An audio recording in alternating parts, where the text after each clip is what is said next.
medyo nag-ayos po ako ngayon sa sarili ko. Dahil pang malakasan po yung gagawin po nating vlog po ngayon. Magandang araw po mga kabayan, balik po sa Pinilakan Lakbay. Naway safe po ang lahat. Diba? Iskwalado po yan. Naway safe po ang lahat. Ngayon po ay bibistahin po natin ang isa pong malapit po sa aking puso na ako po isang vlogger na nag-guest niya po, kaunang vlogger na guest niya po sa kanyang TV show, si Dr. E. Diba, ng Healing Galing. Bibistahin ko po siya sa kanyang magandang studio. Napakabait po ni Dr. E. Masaya lang po kasi hindi ko po alam kung ano po yung anong year po yung 2019, 2020 nagkita po kami. Ako, kilala niyo lang po si Dr. Isa person, napaka-cowboy po. Napaka-cowboy po sa hindi po nakakalam. Ano po siya, napaka-humble yun. Kapag bumaba po at napakasarap mong kausap. Tara, sama po ninyo ako at nilalaragan po tayo sa kamay nilaan.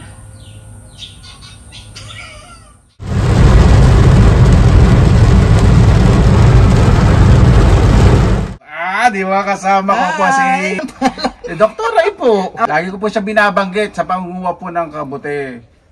Yan, siya po yun. At sigat na sigat po siyempre dito sa Pilipinas. Isang karangalan na maging panauhin namin, si Benson Dulos ng Pinilakan Lakbay dito sa Healing Galing Studios. Oh, welcome! Maraming salamat po, Doktora, sa mga regalo. Kasi kotse lang po hindi dinala po namin. Dapat van po talaga dadalhin namin. Early Christmas yon para kay nanay at kay papa. Dami po niya talagang regalo po doon sa nanay ko po. Ang dala ko lang po sa kanya, dark chocolate, saka yung totoong tsaa naman po yun. Oo naman. Straight from Finland. Hindi lang nga po social yung plastic. Pero yung bangis ko naman na nagdalan doon. Apoy, siyempre naman. Malaking karangalan, di ba? Maraming salamat po kasi si Doktora po napaka-cowboy sa hindi po mga nakilala. Noong dati po kasi sa TV dahil sa busy po siya, wala po kami time na mag-bonding. Ngayon po, ewan ko, naramdaman ko po yun na, ewan ko, napaka-accommodating po. Mahaba ang bonding namin kaya ngayon. nung pupunta po dito, hindi na ako magtataka bakit pabalik-balik po sila dito. Maraming salamat. Thank you also for the visit. Good luck sa At Pinilakan sa inyo Lakbay. po, syempre, family po, bumuo po nito. Napakabait po talaga nito. Di ba, Glenn? Yes. Maraming salamat po. Lagi niyo pong subaybayan ang Pinilakang Lakbay. At syempre, Healing Galing. Lagi ko pong binabanggit po yan. Oo nga, may collab nga pala tayo. Sige. Bahala nyo, magkita po kami sa Finland. Gagawa po kami ng collab ni Benson doon. Napakaswerte ko po talaga. Hindi ako maliligo ngayon.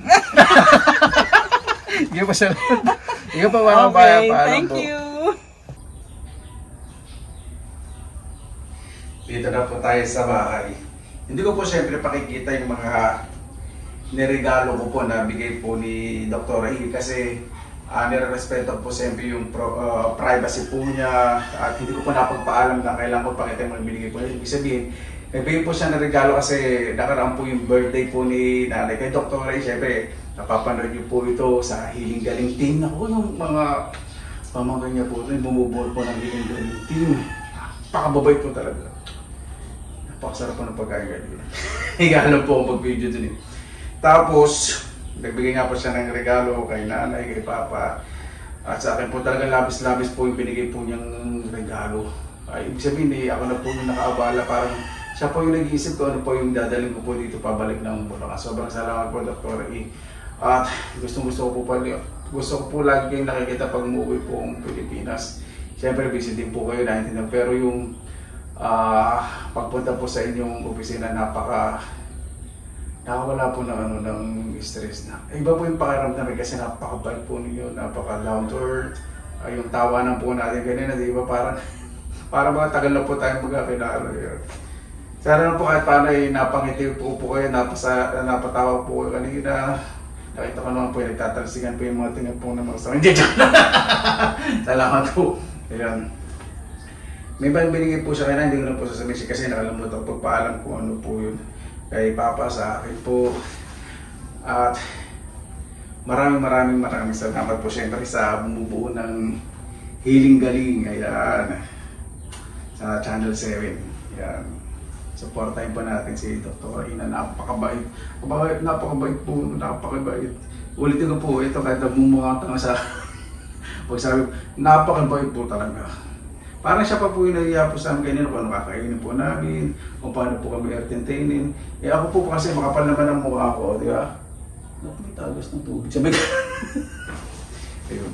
Sobrang po nagpapasalamat yan. Sa Hiling Galing. Siyempre, ito ang pangalan po ni Dr. Edinelda Calvario. Kanina nabanggit ko po yung ano niya, parang nickname Edsel, parang ganun nabanggit ko po kanina. Yung pinatatandaan ko po kasing nickname po niya. Yun, kay Dr. E. Nandun po kanina pagpasok po, napaganda po ng PC. Siyempre, nahihiya po ko dahil yung privacy po, nire-respeto ko po. Alam niyo po yung pagpapasok po sa isang establishmento na yung sobrang parang nasa 5-star hotel, siyempre kailangan medyo finish kayo. Finish, ibig sabihin kailangan yung maayos yung pag-ilos, pananilitaan niyo po doon dahil mamimili po siyempre isa po sa kilalang celebrity po, lalo po sa mga natural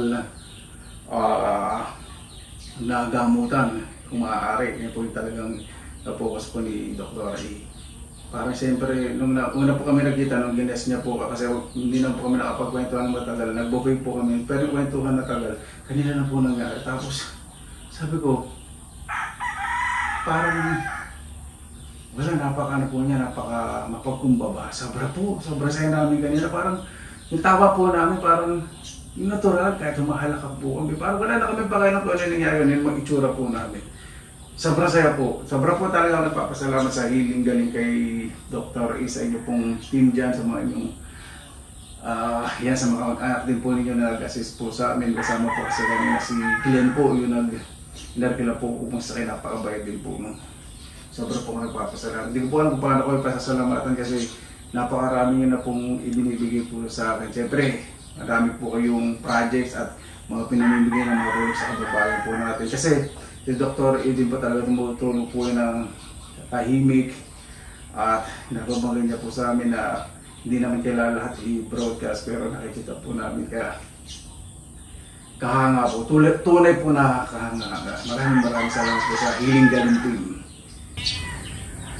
At heto po, pag-uwi ko po sa bahay, yung gumagawa po dito, naayos na po yung tambak. Ito pong gilid, pinalidya ko na po ng graba, paayos ko na po yung mga ibang tanim dyan, upuan. Kaya yung araw ko po ngayon talagang wala pong nasayang. Sobra po nagpapasalamat sa Panginoon. Ibig sabihin, nabiyayaan pa po ng sobra-sobra. Ayan po, bukas iskubahin ko po itong daanan at mag-aayos po ko ng mga halaman. Yung mga ibang gulay po na sigarilyas, ampalaya, sitaw, ayusin ko po doon at mas magiging maayos po bukas at makikita po dito. Kaya pag-uwi ko po dito, pagbalik sa Bulacan, nakaka-relax. Sa Maynila po wala nang po masyadong traffic at napakaganda rin po nung location po nila Dr. ay dahil mapayapa po kaming nakapunta po sa opisina po niya sa studio ng maayos at napaka-accommodating po talaga. Napakabait po talaga ng Panginoon. Maging mabait lang po tayo sa kapwa. Yung mga grasyang darating po sa atin, minsan hindi natin inaasahan kung saan darating. Napakasarap po ng ganung pakiramdam na minsan isip natin, pinapangarap lang natin, mangyayari kaya sa akin ganito. Tapos pag nangyari po sa inyo, kung tuloy naranasan ko po, parang inisip ko po, nananaginip pa rin po. Kasi parang sinasabi ko po sa sarili ko na, Panginoon, maraming salamat po sa mga ganitong nararanasan. Kasi hindi ko alam kung deserving ako. Alam ko mas may deserving pa po kaysa. Pero dahil sa binibiyayaan niyo po ako ng ganito, alam ko po na naintindihan niyo po yung purpose ko. Ibig sabihin yung silbi ko dito sa mundo. Kung paano rin po ako tumingin sa kapwa ko. Kaya mga kababayan, maraming salamat din po sa inyong suporta. Siyempre, dahil din po sa inyo, nagkakilala po kami ni Dr. Ida, napakabait pong tao. Kaya Sabado po, panoorin niyo po, umaga po, kay Dr. kasi meron po siyang Sa Facebook po, Healing Galing, makikita niyo po yung live, saka po yung telecast po ng Healing Galing. Sa Facebook page, solo po yung time po. Healing Galing nasa Channel 7 po, sa GMA Channel 7. Ngayon po kasi parang na-starstruck po kay Dr. Ida. Kasi dati, nung nag-guest po ako doon, siyempre iba po yung setup. Tapos kumain po kami, hindi po kami nagkakwentuhan ng patagal nun. Since nag-start po kami 11 AM, nag-meeting, tapos nagkwentuhan po. Tapos magalit po, hindi na po namin namalaya ng oras na halos mag-aalas 3 na po pala ng hapon. Imagine po yun. Ibig sabihin yun, ano na po yung tao pag napalagay na po sa hindi niya po namamalaya ng oras. Kaya sobrang nagpapasalamat po. Paano po? Maraming salamat na po sa inyo oras na ilan sa Pinilakang Lakbay. Pasensya po, hindi ko po nakuha ng video yung mga traffic kasi kanina po maga po akong gumising, bumiyahe, kaya medyo pagod, nakatulog po sa sakyan. Medyo nakakuha lang po na ilang clips. Kasama po si Dr. E at sa umuulan. Dahil doon po siyempre, nahiya din po akong magpaalam na kumuha po sa kanilang studio. Siyempre, hindi respeto po yung privacy po nila. Ayoko pong i-abuso po agad na doon ako kukuha ang video. Kaya alam ko na hindi sa makakandi. Ibig sabihin, bigyan po natin ng privacy o ibig sabihin kasi yung working space nila, working comfort nila, na hindi naman dapat expose po lagi, di ba? Dahil lang po sa content, nire-respeto po. Kaya yung kanina po, nag-video po kami Dr. E, tinatanong ko po siya kung okay lang. Ano po, maraming salamat po sa inyo oras nila sa Pinilakang Lakbay. Maraming salamat po talaga. Basta lagi po tayong positive vibes, good vibes.